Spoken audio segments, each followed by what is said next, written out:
आज के इस वीडियो में हम लोग रेज करने वाले हैं एक इम्पॉर्टेंट टॉपिक को, जिसको इस पॉइंट ऑफ टाइम पर हम लोग जानते हुए भी इग्नोर कर रहे हैं। देखिए, इस चीज़ को हम सभी समझते हैं कि medium altitude long endurance drone आज की तारीख में सभी फोर्सेस के लिए एक बहुत इंपॉर्टेंट कंपोनेंट हो चुका है और सभी फोर्सेस को एक low cost efficient medium altitude long endurance drone चाहिए। भारत के केस में medium altitude long endurance drone एक ऐसी सिचुएशन में फंसे हुए हैं जहां पर रिक्वायरमेंट बहुत ज़्यादा प्रैक्टिकल नहीं है। जिस तरीके की टेरेन में भारतीय सेनाएं ऑपरेट करती हैं, उसके चलते भारतीय सेनाओं की रिक्वायरमेंट है कि उनका ड्रोन 24 घंटे तक हवा में रहे और लगभग 30,000 फीट तक की एल्टीट्यूड देने में सक्षम।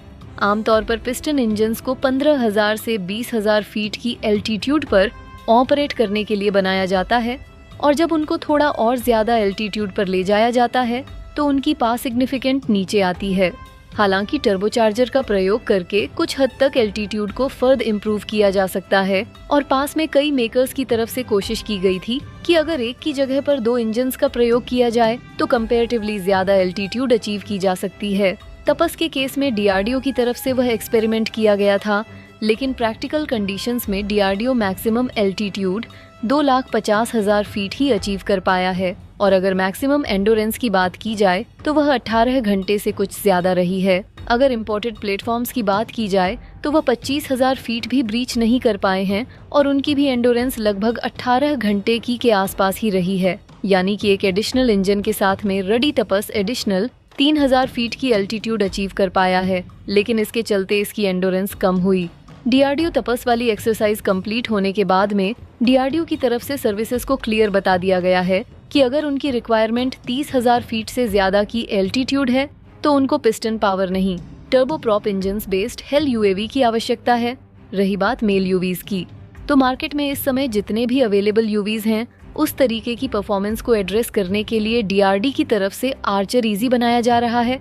पुश कॉन्फिन में सिंगल इंजन यूएवी जो ट्विन बूम कॉन्फ़िगरेशन में आएगा वह काफी आसानी से 25,000 फीट की एल्टीट्यूड अचीव कर पाएगा और इसकी एंडोरेंस लगभग 24 घंटे के आसपास होगी। यह यूएवी आने वाले 2-3 महीनों के अंदर अपनी पहली उड़ान भर लेगा और सबसे इंटरेस्टिंग चीज ये है कि इस यूएवी की कॉस्ट कम रखने के लिए पहले प्रोटोटाइप में तप्स का ही इंजन यूज किया गया है। जी हाँ, तपस में यूज होने वाले ऑस्ट्रो इंजन्स को ही ओवरहॉल करके यहाँ पर यूज किया गया है, लेकिन ये एक बहुत बड़ी परेशानी है जो हम लोग रियलाइज अभी कर नहीं रहे। देखिए, मार्केट में इस समय जितने भी यूएवी अवेलेबल हैं उनमें से ज्यादातर यूएवी को पार किया जाता है रॉटेक्स के इंजन से। रॉक्स इंजन को बनाने वाली कंपनी एक ऑस्ट्रियन कंपनी है जिसकी मदर कंपनी कैनेडियन कंपनी बम है।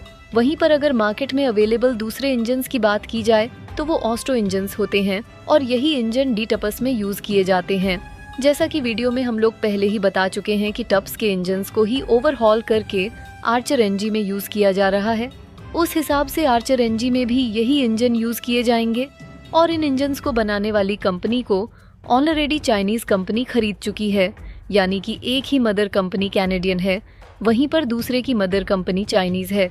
वैसे ऐसा नहीं है कि इन दोनों कंपनीज के अलावा मार्केट में दूसरी कंपनीज अवेलेबल नहीं। मार्केट में इस समय दूसरी कंपनीज भी अवेलेबल हैं, लेकिन उनके इंजन्स इतने ज्यादा एफिशिएंट नहीं हैं। इसके अलावा दूसरी कंपनी जैसे कि ला कमिंग और कॉन्टिनेंटल अमेरिकन कंपनीज हैं। यानी कि प्रैक्टिकली सबसे ज्यादा सप्लाई चेन इश्यूज जहां पर होते हैं वहां की ये कंपनीज हैं और रिलायबिलिटी के हिसाब से इन इंजन्स के ऊपर आप किसी भी तरीके से डिपेंड ही नहीं हो सकते हैं। Overall medium altitude long endurance dress को लेकर जरूरत है कि भारत एक कॉम्प्रेंट अप्रोच यूज करे और जब तक भारत की अप्रोच पूरी तरीके से कम्प्रिहेंसिव अप्रोच नहीं होगी तब तक ये प्रोजेक्ट्स आगे नहीं बढ़ेंगे। देखिए, पर्सनली मेरा मानना है कि अगर किसी भी इंडियन प्राइवेट सेक्टर कंपनी को किसी फॉरेन ओईए के साथ में कोलैबोरेट करना है तो उनको इंजन टेक्नोलॉजी के ऊपर कोलैबोरेट करना चाहिए। नहीं तो भारत के सभी मेल प्रोग्राम आने वाले समय में चाइना द्वारा बनने से पहले ही बंद करा दिए जाएंगे। इसी के साथ आज के इस वीडियो में रखते हैं। केवल इतना ही। वीडियो को अंत तक देखने के लिए धन्यवाद। देखते रहिए अल्फा डिफेंस। जय हिंद।